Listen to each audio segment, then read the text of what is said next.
হে তরুণিয়া নওজওয়ান জামাকেরা, এটাকে একটু কমিয়ে দেন। হে আমার মুরব্বিয়ানেরা, বাবারা শুনে রেখে দিন বাবা, বাবারা জেনে রেখে দিন বাবা। কিতাবের মধ্যে পাওয়া যায় মানব সভ্যতার সূচনা থেকে, মানব জাতির সূচনা থেকে প্রত্যেকটা জাতির ভেতরে, প্রত্যেকটা কমিউনিটির ভেতরে মানুষ কথোপকথন করার পূর্বে কিছু না কিছু বাক্য তারা ব্যবহার করত।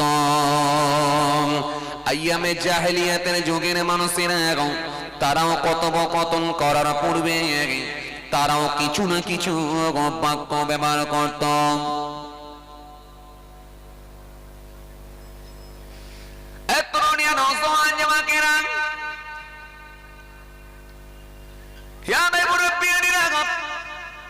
বাবারা শুনে রেখে দিন বাবা, কিতাবের মধ্যে পাওয়া যায় আল্লাহ রাব্বুল আলামিন একাধিক নবী আম্বিয়া সালামদেরকে পাঠিয়েছিলেন।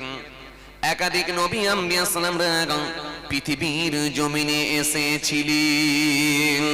শেষে এসেছিলেন কে? আমাদের নবী, নূর নবী, হাবিবুল্লাহ হযরত নবী মুহাম্মদ মুস্তাফা সাল্লাল্লাহু আলাইহি ওয়াসাল্লাম। হুজুরকে আমার আল্লাহ পৃথিবীর জমিনে প্রেরণ করেছিলেন। আমাদের নবী আসার আগে একাধিক নবী আম্বিয়া সালামদেরকে আমার আল্লাহ পৃথিবীর জমিনে প্রেরণ করেছিলেন। সুতরাং আমাদের নবী আসার আগে আমার আল্লাহ যে নবীকে পাঠিয়েছিলেন তিনি আর অন্য কেউ নয়, তিনি হলেন হযরত ঈসা রূহুল্লাহ। হযরত ঈসা নবীকে আমার আল্লাহ যখন পাঠালেন, হযরত ঈসা নবীকে আমার আল্লাহ এরপরে আসমানে তুলে নিয়েছিলেন।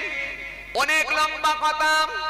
হযরত ঈসা নবী যখন আসমানে চলে গিয়েছিলেন এরপরে আর কোন নবী ছিল না, কোন রাসূল ছিল না, কোন পয়গম্বর ছিল না। এই সময়টা হলো 570 বছর। 570 বছরের ব্যবধান। কোন নবী নাই, কোন রাসূল নাই, কোন টিচার নাই, কোন পয়গম্বর নাই। কিন্তু আমার আল্লাহ দেখলেন কি, ফলে মানুষ এত অন্যায় কাজের সঙ্গে যুক্ত হল, এত অন্যায় বাড়িয়ে দিল। তাদের খাওয়া আলাদা, শোয়া আলাদা, কথাবার্তা ধরন আলাদা, লেবাস পোশাক আলাদা, এমন কোন অন্যায় নাই আইয়ামে জাহেলিয়াতের যুগের মানুষেরা করে না। ফলে আমার আল্লাহ নারাজ হয়ে গিয়ে, আমার আল্লাহ অসন্তুষ্ট হয়ে গিয়ে রহমতের দরজায় তালা লাগিয়ে দেবার নির্দেশ দিলেন। সুতরাং পানি বন্ধ করে দিলেন। পানি আর হয় না, পানি আর হয় না। পানি যখন বন্ধ হয়ে গেল, পানি বন্ধ হয়ে যাওয়ার পরে জীবজন্তুর গুলো সব পানির অভাবে মারা যেতে লাগলাম। জ্যান্ত গাছগুলো সব, পাতা ফল ফুলগুলো সব শুকিয়ে শুকিয়ে ঝরে যেতে লাগলো। আরববাসীরা পানি পানি করে অস্থির হয়ে পড়ল। কিন্তু 570 বছর পর আমার আপনার নবী, নূর নবী, হাবিবুল্লাহকে আমার আল্লাহ পাক যখন পাঠাবেন বলে সিদ্ধান্ত নিলেন, ওই সময় আমার আল্লাহ সহ্য করতে পারলেন না, আমার আল্লাহর স্থির থাকতে পারলেন না। একজন ঘোষণাকারী ফেরেশতাকে আমার আল্লাহ ঠিক করলেন, যাও আসমানে একটু ঘোষণা করে দাও, আসমানে একটু জানিয়ে দাও যে নবী দুনিয়ায় না আসলেন আমি আল্লাহ কিছুই বানাতাম না। পৃথিবী, আসমান, চন্দ্র, সূর্য, নবমণ্ডল, ভূমণ্ডল কিছুই বানাতাম না। সেই আমার হাবিবকে আমি আল্লাহ অদ্যরাত্রিতে মা আমিনার পেটে পাঠিয়ে দিয়েছি, আমিনার পেটে পাঠিয়েছি আমি আল্লাহ পৃথিবীর জমিনে পাঠাবো। সুতরাং আমি আল্লাহ সহ্য করতে পারলাম না। যাও ফেরেশতা, একটু আসমানে তুমি ঘোষণা করে দাও আমার হাবিব আসছেন, আমার বন্ধু আসছেন। ওই সময় আমার আল্লাহ থাকতে না পেরে রহমতের ফেরেশতাকে ডাকলেন, ফেরেশতারে আর দেরি করো না, যাও যাও চলে যাও চলে যাও। আরববাসীদের অপরাধের কারণে আমি আল্লাহ পাক রহমতের দরজাখানা বন্ধ করে দিতে বলেছিলাম, পানি বন্ধ হয়ে গিয়েছিলাম। কিন্তু আজকে আমার হাবিব আসছেন, আমার হাবিবের আগমনের খাতিরে আমি আল্লাহ পাক বলি রহমতের দরজাখানা খুলে দাও। জোরে বলবেন না, আরো জোরে হয় না? ফলে এত পানি, এত পানি, এত পানি, এত পানি, জীব জন্তু গুলো সব পানি পেয়ে তৃপ্তি লাভ করলো। আরো বাসিরাম পানি পেয়ে তৃপ্তি লাভ করলাম, আরো বাসিরা পানি পেয়ে তৃপ্তি লাভ করলো। জ্যান্ত গাছগুলো ফের পুনরায় ফল ফুল পাতাগুলো ফের ধরতে শুরু হয়ে গেল। আরববাসীরা খুশি হয়ে গিয়ে সে বছর একটা নাম দিয়েছিল সানাতুল ফিতহি ওয়াল ইবতিহাস, জয়ের বছর, আনন্দের বছর বলে অভিহিত করেছিল। আরো জোরে বলেন, আরো জোরে বলেন, কার ওসিলায় হাবিব আসছেন, রাসূল আসছেন, বন্ধু আসছেন। আমার হাবিবের আগমনেতে আমি আল্লাহ খুশি হয়ে গিয়ে অফুরন্ত পানি নাজিল করে দিয়েছি। বন্ধুকে আল্লাহ কত ভালোবাসতেন, কত মোহাব্বত করতেন, তাই কোরআন স্পষ্ট ঘোষণা দিয়েছে, ইয়া আইয়ুহাল্লাযীনা আমানুস্তাজিবু লিল্লাহ ওয়া লিরাসূল ইযা দাআকুম, ইয়া আইয়ুহাল্লাযীনা আমানু লা তারফাউ আসওয়াতাকুম ফাওকা সাওতিন নবী। কোরআন এক জায়গায় নয়, একাধিক জায়গায় তার হাবিবুল্লাহকে নিয়ে আমার আল্লাহ আলোচনা করেছেন। জোরে বলবেন না? সে বন্ধুর আগমনেতে আমার আল্লাহ আকাশ থেকে বৃষ্টি বর্ষণ করলেন, পানি দিলেন, অফুরন্ত পানি নাজিল হলো।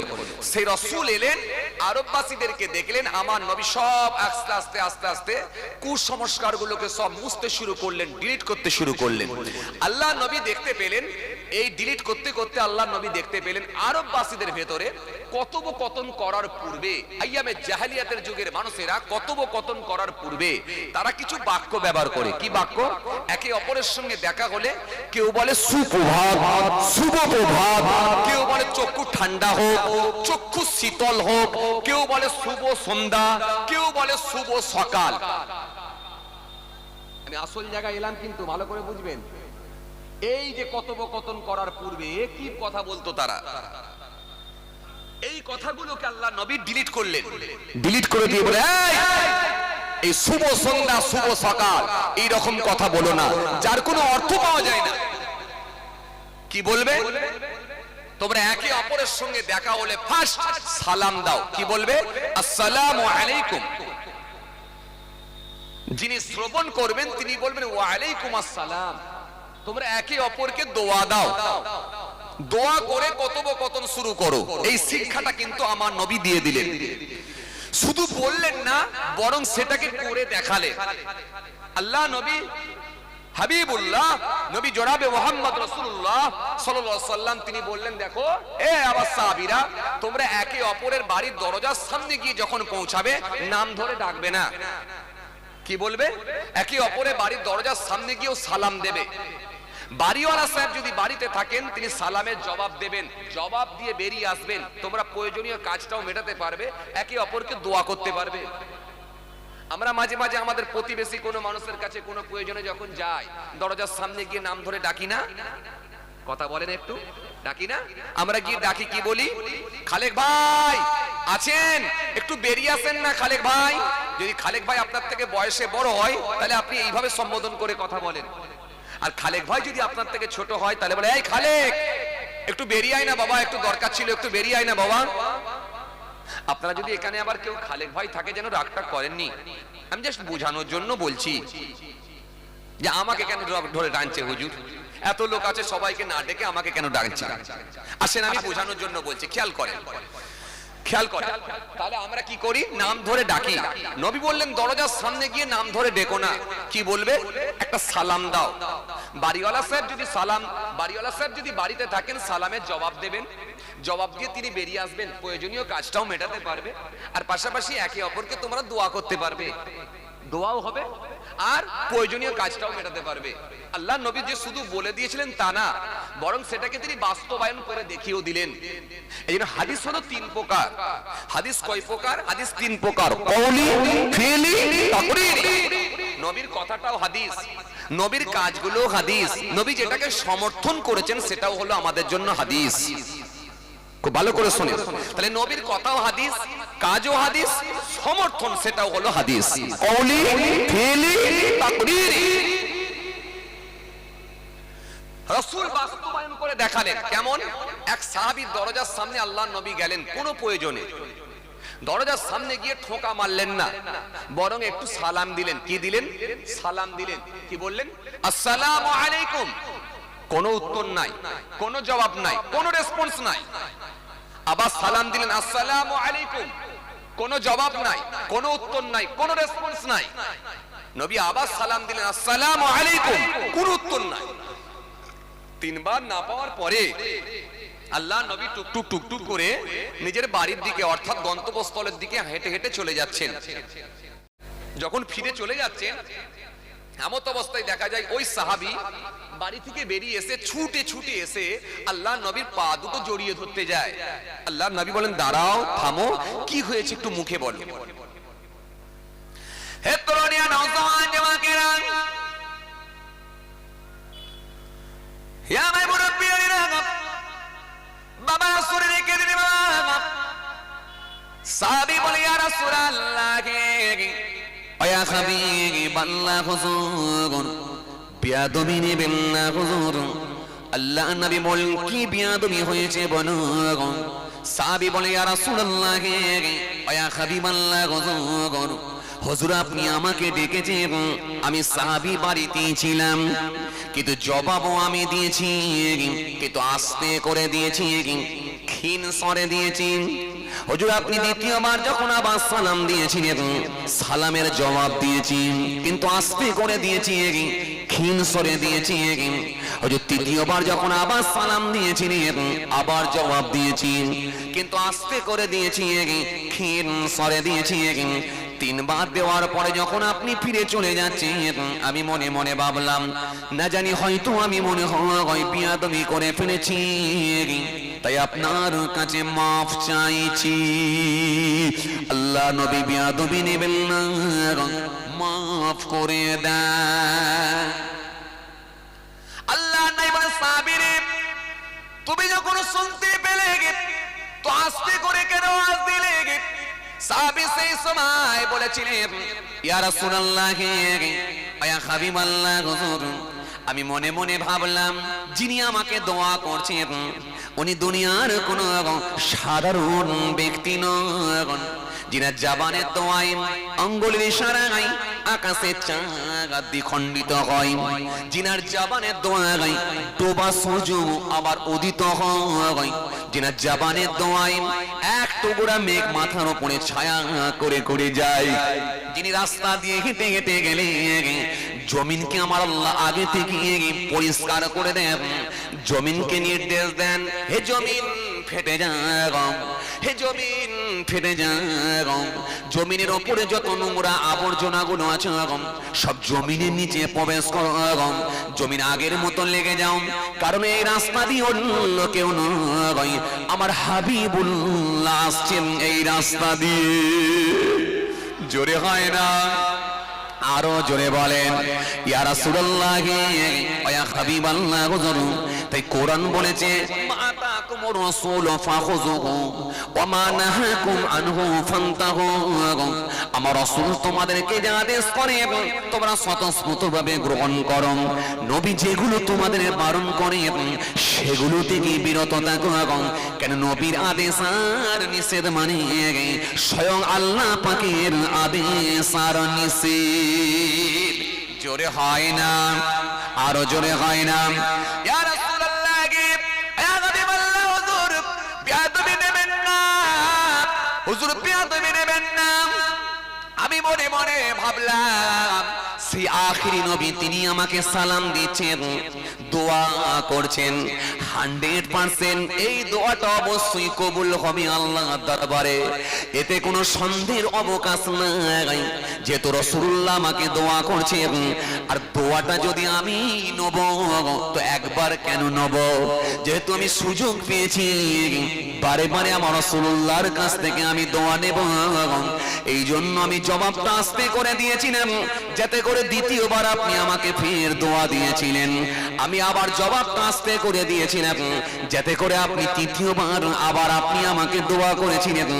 3 বার দোয়া পেয়েছি। ও আল্লাহ নবী, শুধু দোয়া নেওয়ার জন্য এরকম বাহানা করেছেন, এইরকম কৌশল খাটিয়েছি, 3 বার হয়ে যাবার পরে যখন আপনি চলে যাচ্ছেন তখন আমি চিন্তিত হয়ে পড়েছি। তাই আপনার কাছে মাফ চাইছি যদি বিয়াদবি হয়ে থাকে। ও আল্লাহ নবী, শুধু দোয়া নেওয়ার জন্য এরকম কৌশল খাটিয়েছিলেন।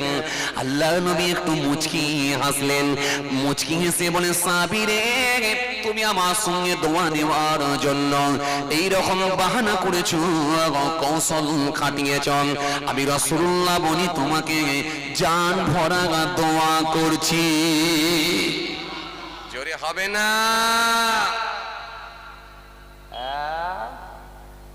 এই সালামের গুরুত্ব আছে না নাই?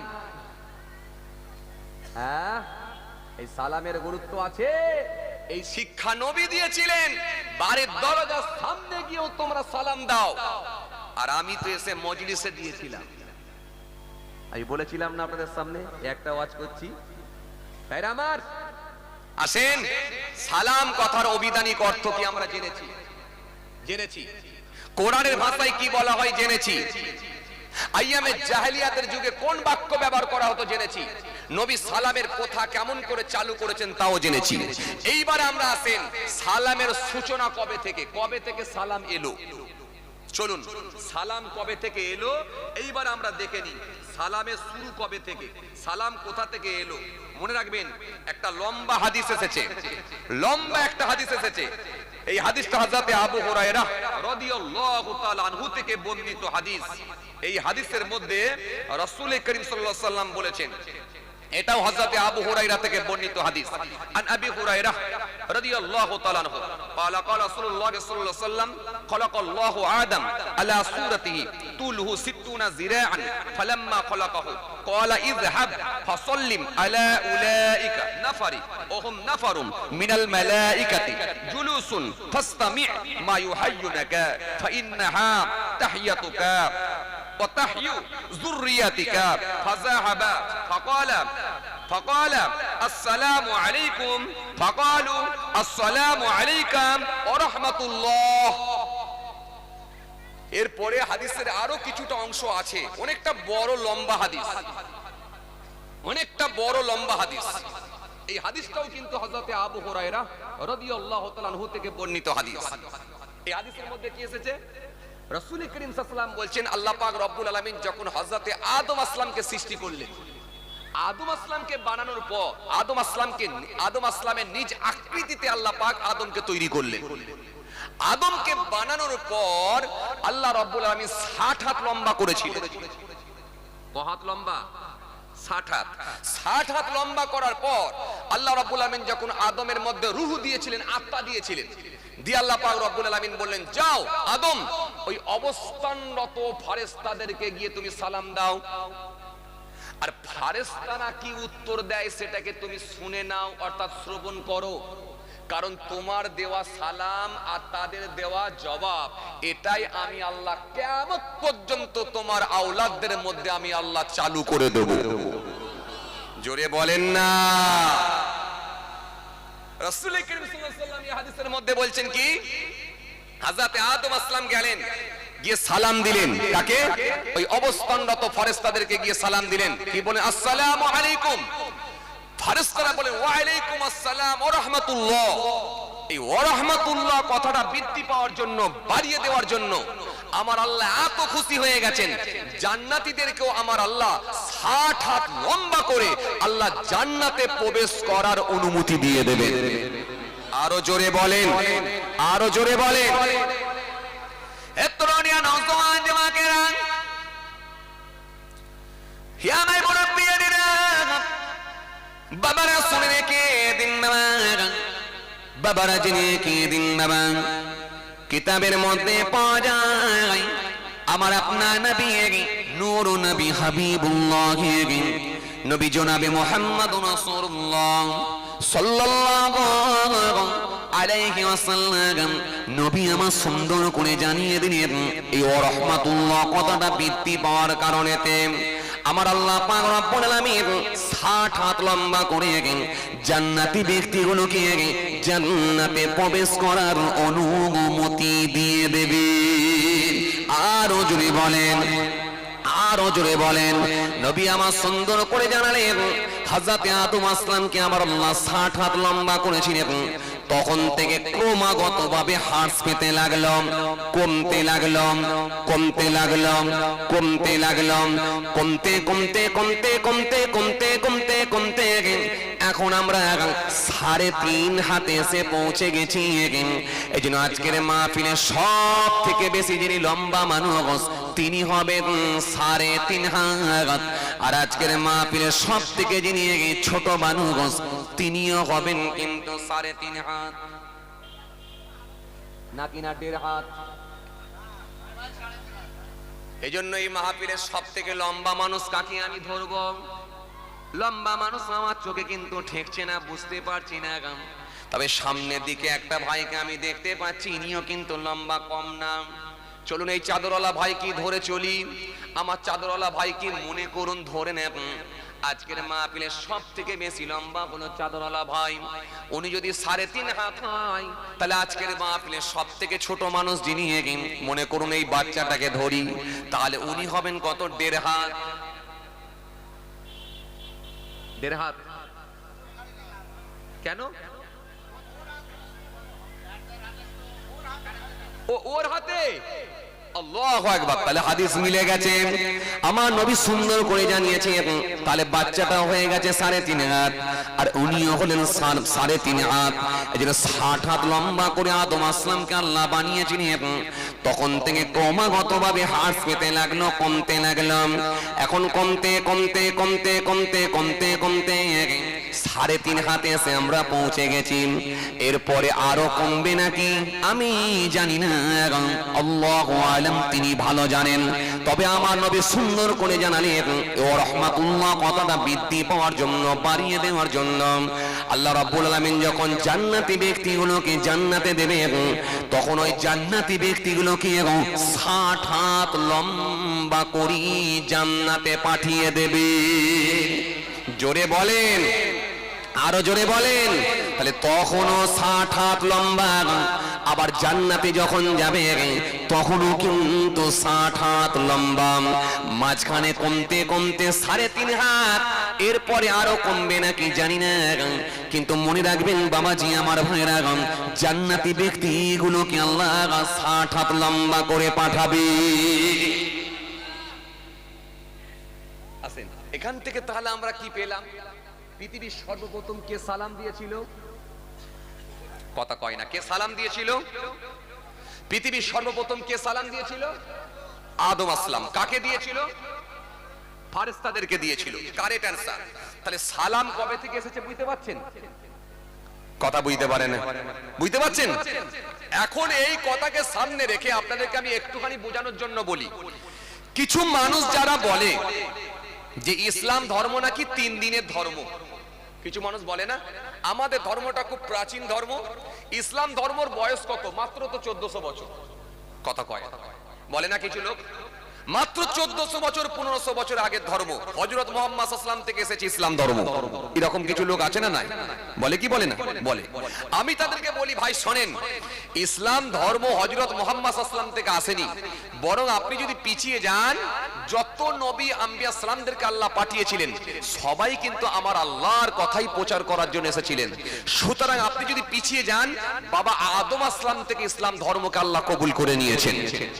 তখন পৃথিবীতে কোনো ধর্ম আসেনি, একমাত্র ইসলাম ধর্মকে আল্লাহ কবুল করেছেন। তাই কোরআনের মধ্যে আল্লাহ পাক স্পষ্ট ঘোষণা দিয়েছেন, কি বলেছেন? ইন্নাদ দীনা ইনদাল্লাহিল ইসলাম। আল্লাহ পাক 3 পারা 11 পৃষ্ঠার মধ্যে বললেন, ইন্নাদ দীনা ইনদাল্লাহিল ইসলাম। আল্লাহ বলছে আমার কাছে মনোনীত ধর্ম, শ্রেষ্ঠ ধর্ম, সেটা হলো ইসলাম ধর্ম। সেই ইসলাম ধর্ম এসেছে কবে থেকে? হযরত আদম আসলাম থেকে। কারণ সালামের প্রথা কবে থেকে চালু? হযরত আদম আসলাম থেকে। বরং তারও যদি আরো পিছিয়ে যান, আরো পূর্বে যান, আরো ব্যাকে যান, আমি কিতাব থেকে পেয়েছি হযরত আদম আসলামকে বানানোর আরো 2000 বছর আগে আল্লাহ পাক খুশি হয়ে গিয়ে পৃথিবীর জমিনে ফেরেশতাদেরকে দিয়ে কাবা ঘর নির্মাণ করার অনুমতি দিয়েছিলেন।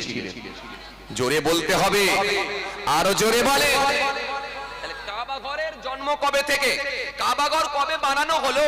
কাবা ঘর কবে তৈরি করা হলো? বাড়িতে গিয়ে একবার হিসাব করে দেখবেন, বাড়িতে গিয়ে একবার হিসাব করে দেখবেন যে কাবা ঘর তাহলে আসলে বয়স কত। হযরত আদম আসলাম পর্যন্ত হিসাব করে যাবেন, তার পেছনে আরো 2000 বছর পেছনে যাবেন, তখন কাবা ঘরকে আমার আল্লাহ, যখন কিচ্ছু নেই তখন কাবা ঘরকে আমার আল্লাহ ফেরেশতাদেরকে দিয়ে কাবা ঘর নির্মাণ করার অনুমতি দিয়ে দিয়েছিলেন। একটু জোরে বলেন, জোরে বলেন। পরে কাবা বাইতুল্লাহ আবার সংস্কার করা হয়েছে। ইব্রাহিম খলিলুল্লাহর নাম আপনারা শুনেছেন, কাবা ঘর সংস্কার করেছিলেন। এই রকম নবী আম্বিয়া সালামদেরকে আল্লাহ পাক কাবা ঘর সংস্কার করিয়ে নিয়েছেন, কিন্তু কাবা ঘর তৈরি করেছিলেন ফেরেশতাদেরকে দিয়ে। আল্লাহ রাব্বুল আলামিন পৃথিবীতে কাবা বাইতুল্লাহ বানানোর অনুমতি দিলেন, দিয়ে বললেন পৃথিবীর জমিনে আমার বান্দা বান্দীদেরকে আমি আল্লাহ বানাবো, তারা আসবে এই ঘর তওয়াফ করবে। আর এই ঘরের সোজাসুজি উপরে আরেকটা ঘর বানানো হবে, যে ঘরটা হবে বাইতুল মামুর, আসমানে থাকবে বাইতুল মামুর, সেখানে ফেরেশতারা তওয়াফ করবে। পৃথিবীর জমিনে বান্দা বান্দীরা তওয়াফ করবে, আর আসমানে ফেরেশতারা তওয়াফ করবে। আরো জোরে, আরো জোরে। তাহলে ইসলাম ধর্ম কবে থেকে এসেছে আপনি একবার বলুন। হযরত মুসা কালিমুল্লাহ তিনিও দ্বীনের দাওয়াত দিয়েছেন, ঈসা রূহুল্লাহ তিনিও দ্বীনের দাওয়াত দিয়েছেন, ইব্রাহিম খলিলুল্লাহ তিনিও দ্বীনের দাওয়াত দিয়েছেন, সুলাইমান আলাইহিস সালাম দ্বীনের দাওয়াত দিয়েছেন, হযরতে দাউদ আসলাম দ্বীনের দাওয়াত দিয়েছেন, হযরতে জাকারিয়া আসলাম দাওয়াত দিয়েছেন। সবাই একাধিক নবী আম্বিয়া সালাম, হাজার হাজার নয় বরং লাখো লাখো নবী আম্বিয়া সালামদেরকে আল্লাহ পাঠিয়েছিলেন দ্বীনের প্রচার প্রসার করার জন্য।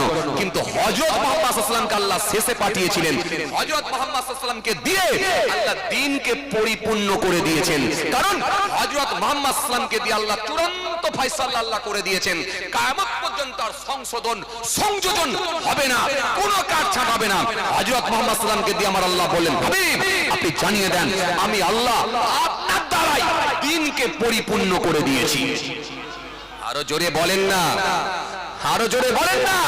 আল ইয়াউমা আকমালতু লাকুম দীনাকুম ওয়া আতমামতু আলাইকুম নি'মাতি ওয়া রাদিতু লাকুমুল ইসলাম দীন।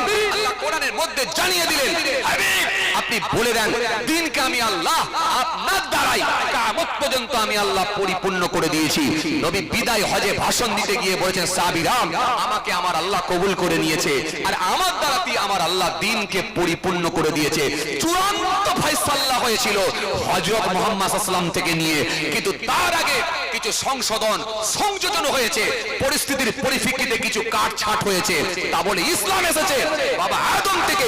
ইসলাম কিন্তু হযরত মুহাম্মদ সাল্লাল্লাহু আলাইহি ওয়াসাল্লাম থেকে আসেনি, বরং অনেক পূর্বে, হাজার হাজার বছর পূর্বে আল্লাহ ইসলাম ধর্মকে কবুল করে নিয়েছে। কথা বুঝে যাচ্ছে কিছু? তাহলে হযরত মুহাম্মদ সাল্লাল্লাহু আলাইহি ওয়াসাল্লামকে দিয়ে আল্লাহ চূড়ান্ত ফয়সালা করে দিয়েছিলেন। চূড়ান্ত ফয়সালা কেমন? আপনাকে আমি একটা মিসাল দিচ্ছি, আপনার মাথায় ঢুকে যাবে। পরিস্থিতির পরিপ্রেক্ষিতে কিছু কাটছাঁট হয়েছিল, ভালো করে শোনেন। যেমন মদ সম্পর্কে আপনাকে ভালো করে বোঝানোর চেষ্টা করছি, ভালো করে খেয়াল করেন। যেমন মদ সম্পর্কে কোরআন শরীফের মধ্যে কম বেশি আল্লাহ পাক 3 থেকে 4টে আয়াত দিয়েছিলেন। মদ সম্পর্কে কোরআন শরীফের মধ্যে 3 থেকে 4টে আয়াত দিয়েছিলেন। প্রথমে একটা সময় যখন মানুষ খুব বেশি বেশি মদের সঙ্গে সম্পৃক্ত হতো, মদে হাবুডুবু খেত, আল্লাহ রাব্বুল আলামিন তখন কিন্তু ডাইরেক্ট হারাম করেননি, বরং আল্লাহ আয়াত দিয়ে জানালেন, হাবিব ওদেরকে জানিয়ে দেন যে এর মধ্যে কোনো উপকারিতা নাই, এর মধ্যে যা আছে ক্ষতির দিকটাই বেশি। মদে কোনো উপকারিতা নাই, এর মধ্যে কোনো উপকার নাই, বরং ক্ষতির দিকটা বেশি। যখন এই আয়াত দিয়েছেন, কিছু মানুষ তারা সংযত হয়ে গিয়ে বলল, যার ভেতরে উপকার নাই সেটা খাবো কেন? আর কিছু মানুষ বলল, সরাসরি যখন হারাম হয়নি, নিষিদ্ধ হয়নি, খাবুনি কেন? দুটো দল হয়ে গেল, কিছু কমে গেল, কিছু খেতে লাগলো। এরপর আল্লাহ রাব্বুল আলামিন আর একটা আয়াত দিলেন, দিয়ে বলেন, কি বললেন? তোমরা নেশাগ্রস্ত অবস্থায় নামাজের নিকটবর্তী হইও না, লা তাকরাবুস সালাহ ওয়া আনতুম সুকারা, তোমরা নেশাগ্রস্ত অবস্থায় নামাজের নিকটবর্তী হইও না। কিছু মানুষ তারা বলল যে জিনিসটা খেলে নামাজের নিকটবর্তী হতে বারণ করা হচ্ছে, সুতরাং সেটা খাবোই না, বন্ধ। কিছু মানুষ তারা বলল, যদি নামাজের টাইমে শুধুমাত্র নামাজের নিকটবর্তী হতে বারণ করা হয়েছে, হারাম তো হয়নি, সুতরাং তাহলে অন্য টাইমে খাবো। লম্বা টাইম একটা বের করে নাও, কোন টাইমটা খাওয়ার জন্য বেটার টাইম? বেটার টাইম কোনটা দেখো, খুঁজে বের করো। খুঁজে একটা টাইম বের করে নিল, সেই টাইমের মধ্যে তারা খেয়ে নিয়ে মদ খেয়ে ফ্ল্যাট হয়ে গেল। নামাজের টাইমটা বাদ দিয়ে বাকি টাইমে খাবো। কথা শুনছেন কিছু? তাহলে ধাপে ধাপে এসেছে। শেষে আমার আল্লাহ কি বললেন? আবার একটা আয়াত দিলেন, দিয়ে বললেন কি? ইন্নামাল খামরু ওয়াল মাইসির ওয়াল আনসাব ওয়াল আজলাম রিজসুম মিন আমালিশ শাইতান। আল্লাহ বলে, মদ, জুয়া, মূর্তি আর ভাগ্য নির্ধারণ করা, তীর, লটারি, এগুলো সব হলো শয়তান বৈধ কাজ, এগুলো তোমাদের জন্য হারাম করে দেওয়া হলো। যখন আল্লাহ রাব্বুল আলামিন শেষ আয়াত দিলেন, দিয়ে হারাম করে দিলেন, এই হারামের আয়াতটা কিন্তু হযরত মুহাম্মদ সাল্লাল্লাহু আলাইহি ওয়াসাল্লামের আমলতি আল্লাহ সেই সময়তে দিয়েছিলেন, দিয়ে চূড়ান্ত ফায়সালা করে দিলেন যে কিয়ামত পর্যন্ত আর মদ কিন্তু কখনো হালাল হতে পারে না। তাহলে এই হারাম আর হালাল যা হয়েছে সব হযরত মুহাম্মদ সাল্লাল্লাহু আলাইহি ওয়াসাল্লামকে দিয়ে আল্লাহ চূড়ান্ত ফায়সালা করে দিয়েছেন। তাহলে চূড়ান্ত ফায়সালাটা হয়েছে যেটা হযরত মুহাম্মদ সাল্লাল্লাহু আলাইহি ওয়াসাল্লাম থেকে, কিন্তু তার পূর্বে ভালো করে শুনেন, ইসলাম কিন্তু হযরত মুহাম্মদ সাল্লাল্লাহু আলাইহি ওয়াসাল্লাম থেকে আসেনি, বরং হযরত মুহাম্মদ সাল্লাল্লাহু আলাইহি ওয়াসাল্লাম থেকে নয়, বাবা আদম আসলাম থেকে আল্লাহ রাব্বুল আলামিন ইসলামকে কবুল করে নিয়েছেন। বরং তারও পূর্বে কাবা ঘরের বয়স আল্লাহ ইচ্ছা করে, আল্লাহ ভালো জানেন, হয়তো তার আগেও আল্লাহ রাব্বুল আলামিন ইসলাম ধর্মকে মনোনীত করে নিয়েছিলেন। আসেন চলুন, আমি খালি ছোট ছোট করে টাচ করব, যে কটা পয়েন্ট বলেছি একটা একটা করে বলে দেবো, ভালো করে শোনেন। তাহলে আমরা এখান থেকে পেয়ে গেলাম হাদিস থেকে যে পৃথিবীর সর্বপ্রথম কে সালাম দিয়েছিল, কাকে দিয়েছিল, এটা আমাদের কাছে ক্লিয়ার হয়েছে। এবার আসেন, কে কাকে আগে সালাম দেবে? ধনী লোকেরা কি গরিব লোকেদেরকে আগে সালাম দেবে? না গরিব লোকেরা ধনী লোকেদেরকে আগে সালাম দেবে? বাচ্চারা কি বৃদ্ধ মানুষদেরকে আগে সালাম দেবে? না বৃদ্ধ মানুষেরা বাচ্চাদেরকে আগে সালাম দেবে? খুব ভালো করে শোনেন। বড় লোকেরা কি গরিব লোকেদেরকে আগে দেবে? না গরিবরা বড় লোকেদেরকে আগে দেবে? কে কাকে আগে সালাম দেবে? আসুন এবার আমরা একটু জেনে নিই। ভাইরা আমার, একটা হাদিস এসেছে, এই হাদিসের মধ্যে রাসূল করিম সাল্লাল্লাহু আলাইহি ওয়াসাল্লাম তিনি স্পষ্ট জানিয়ে দিয়েছেন। এই হাদিসটা আমার নবী বললেন, সুন্দর করে জানিয়ে দিলেন। এই হাদিসের মধ্যে, এই হাদিসটাও কিন্তু আবু হুরায়রা থেকে বর্ণিত হাদিস। আন আবি হুরায়রা রাদিয়াল্লাহু তাআলা আনহু قال قال رسول الله صلى الله عليه وسلم يسلم الصغير على الكبير والمرء على القائد والقليل على الكثير رواه البخاري। বুখারীর হাদিস। এই হাদিসের মধ্যে রাসূল করিম সাল্লাল্লাহু আলাইহি ওয়াসাল্লাম তিনটে কথা বলেছেন। কটা কথা? কটা কথা? একটু উত্তর দেন। কটা কথা? তিনটে কথা। এক নম্বরে আমার নবী বললেন, কি বললেন? আমার নবী তিনটে কথা বলেছেন। এর মধ্যে কি রাসূল বললেন কি, যে কম বয়সী ব্যক্তি বয়স্ক ব্যক্তিকে আগে সালাম দাও। তার মানে আজকের এই মাহফিলের সবথেকে বয়স্ক লোক কে আছে খুঁজে বের করা তো খুব মুশকিল। সবথেকে বয়স্ক লোক কে আছে খুঁজে বের করা তো খুব মুশকিল।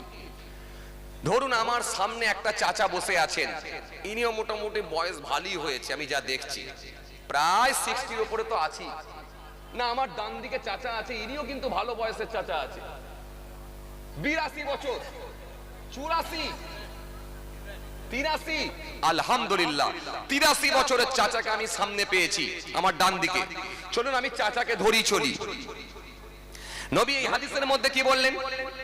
কম বয়সী ব্যক্তি বয়স্ক ব্যক্তিকে আগে সালাম দাও, চলমান ব্যক্তি বসে থাকা ব্যক্তিকে আগে সালাম দাও।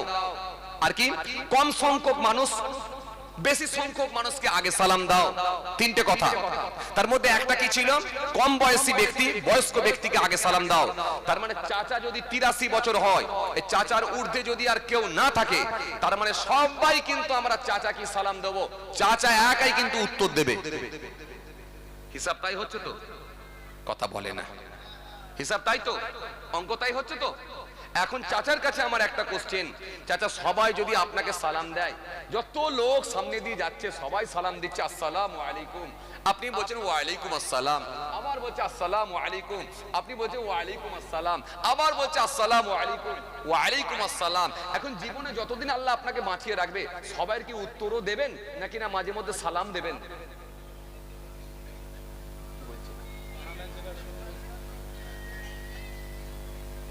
বিরাট চালাক লোক কিন্তু চাচা,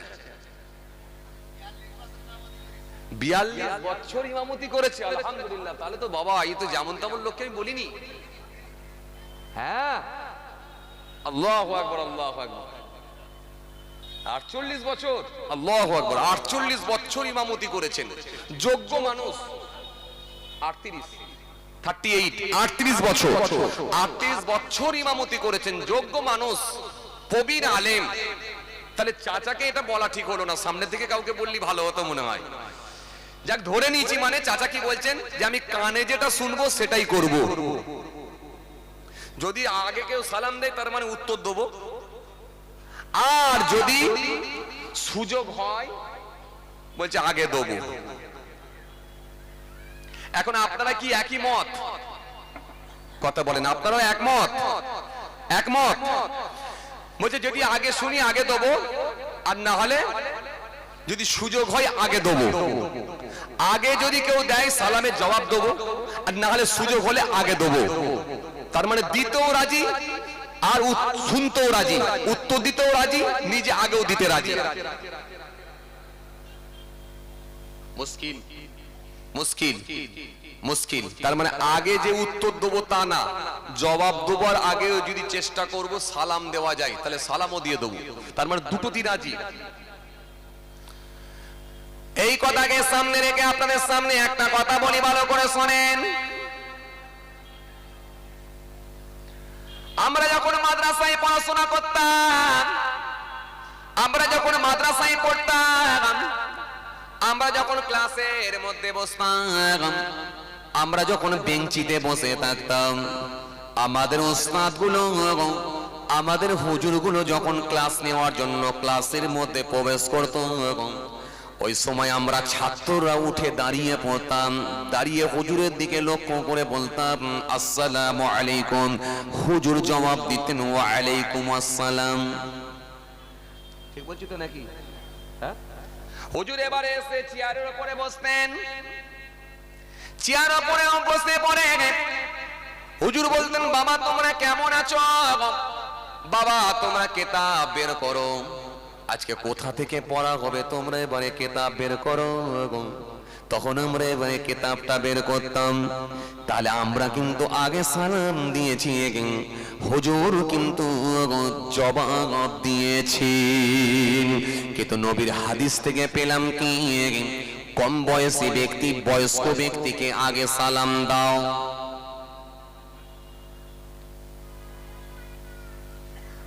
চলুন এই হাদিসকে সামনে রেখে আর একটা কথা বলি। রাসূল আমার আর একটা হাদিস দিয়েছেন, সুন্দর করে আমার নবী আবার হাদিস দিয়েছেন। আর একটা হাদিস পেয়ে গেলাম, এই হাদিসটাও কিন্তু হযরত আনাস থেকে বর্ণিত হাদিস। عن أنس قال إن رسول الله صلى الله عليه وسلم مر على غلمان فسلم عليهم متفق عليه। এই হাদিসটা হলো বুখারী মুসলিমের হাদিস। এই হাদিসের মধ্যে কি পাওয়া যায়? আল্লাহ নবী একদিন রাস্তা দিয়ে হেঁটে হেঁটে যাচ্ছেন। আল্লাহ নবী যখন হেঁটে হেঁটে যাচ্ছেন, হেঁটে হেঁটে যাওয়ার পরে আবার নবী দেখতে পেলেন কতগুলো বাচ্চা খেলাধুলা করছে। আল্লাহ নবী ওই বাচ্চাগুলোর দিকে লক্ষ্য করে বাচ্চাগুলোর দিকে তাকিয়ে একবার সালাম দিলেন, আসসালামু আলাইকুম। বাচ্চাগুলো বলল ওয়া আলাইকুম আসসালাম। তাহলে আগের হাদিস অনুযায়ী কে কাকে আগে সালাম দেওয়া দরকার ছিল? জোরে বলেন, জোরে বলেন। হ্যাঁ, আগের হাদিস অনুযায়ী বাচ্চাদের আগে সালাম দেওয়া দরকার ছিল, কিন্তু তা না করে কে আগে সালাম দিল? জোরে বলেন।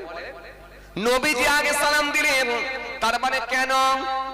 এবার আসুন এই হাদিসকে সামনে রেখে একটু বাস্তবটা মিলিয়ে দিয়ে মাঝে মধ্যে কি আপনারা দেখেছেন, মাঝে মাঝে আমরা দেখতে পাই মসজিদের বারান্দায় কিছু ছোট বাচ্চারা দেখবেন বসে বসে বসে বসে বসে বসে দেখবেন কায়দা পড়ে, আরবি পড়ে। অনেক সময় দেখবেন মক্তবে ছোট বাচ্চারা দেখবেন কায়দা পড়ে, আরবি পড়ে, ইয়াসিন কোরআন পড়ে। ওই বাচ্চাগুলো হলো খুব জিরো জিরো বাচ্চা, যাদের বয়স হলো 3.5 বছর, 4 বছর, 5 বছর, 6 বছর করে বয়স। এই বাচ্চা বয়সের বাচ্চাগুলো, বাচ্চা বয়সের ছেলেগুলো যখন মক্তবের মধ্যে মসজিদের বারান্দায় যখন বসে বসে যখন কায়দা পড়ে, ওই সময় ইমাম সাহেব হুজুর কিংবা মক্তবের হুজুর যখন তাদেরকে পড়ানোর উদ্দেশ্যে যখন তাদের সামনে হাজির হয়ে যায়, তখন ওই হুজুরটা দেখবেন ওই বাচ্চাগুলোকে লক্ষ্য করে আগে সালাম দেয়, আসসালামু আলাইকুম।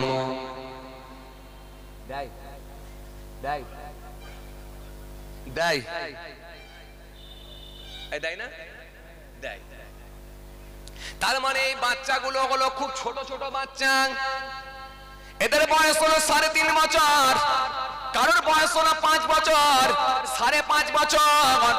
এই বাচ্চাগুলোকে আগে সালাম দেওয়ার উদ্দেশ্য হলো বাচ্চাদেরকে শিক্ষা দেওয়ার জন্য আগে সালাম দেওয়া হয়। তার মানে ওখানে আমার নবী আগে সালাম দিয়েছিলেন। আমার নবী আগে দেওয়ার কারণ হলো, এর ব্যাখ্যায় বলা হয়েছে আমার নবী ওই বাচ্চাগুলোকে সালাম দিয়েছিলেন শিক্ষা দেওয়ার জন্য। জোরে বলবেন না, আরো জোরে বলবেন না।